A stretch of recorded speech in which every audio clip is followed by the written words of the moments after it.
તો હેલો મિત્રો, હરર મહાદેવ બધાને કેમ છો? બધા મજામાં? સ્વાગત છે તમારું આપણા એક નવા મિની વ્લોગમાં. અત્યારે તો મિત્રો આપણે ગદમમાં વારી છે પાણી, અને પછી આપણે આવી ગયા નદીએ મગર જોવા માટે. મિત્રો મગરની તો મને કઈ ખબર નથી, પરવીન કાકાએ કીધું નદી મગર છે, જોવો હોય તો જા. તો મિત્રો તમારો ભાઈ પછી જોવામાં બાકી રાખે વિડીયો ઉતારવા, પછી તમારો ભાઈ ગાઈ ગયા આવી ગયો મગર જોવા. અને મિત્રો રિયલ છે, તમે એકદમ જોઈ લ્યો.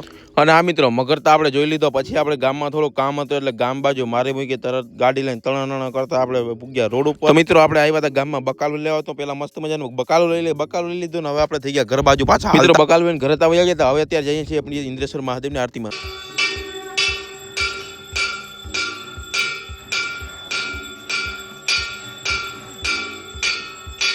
આરતી થઈ ગઈ મિત્રો, હવે આપણે ભાગી નીકળીને ઘર બાજુ. જો તમારે આખી આરતી જોવી તો તમે આપણે YouTube channel Nitin Gujarati blog ઉપર વહી જાવ, તમને જોવા મળી. અને આ મિત્રો સબસ્ક્રાઇબ કરવાનું પણ ભૂલતા નહીં. તો મિત્રો મસ્ત મજાનો વ્યૂ જોઈ લો અહીંથી દિયાઈથમાં, એટલે કે સનસેટનો વ્યૂ જોઈ લો. એ તો તમે જોઈ લીધો. પછી સાંજ પડી ગઈ મિત્રો, હવે આપણે નીકળી ગયા ઘર બાજુ. ઘરે તો આવી ગયા, પણ હવે આપણે ભીહુને નાખવાનું છે મિત્રો. ઘરે આવ્યો તો ત્યાં ભીહું મારી વાઈટ જોઈને બી કઈ આવી ને કઈ અમને નાખીએ. તો મિત્રો પેલા હાલો ભીહુને નાખ દઈએ, અને પછી આપણી ઢીંગલી પર આપણે જીરીક વાર રમાડી. તો એની સાથે મિત્રો આપણે આ મિની બ્લોગને એન્ડ કરી છે. લાઈક શેર સબસ્ક્રાઇબ કરી દેજો. મળીએ આપણે નવા તાજા મિની બ્લોગ સાથે. ત્યાં સુધી બધાને હર હર મહાદેવ.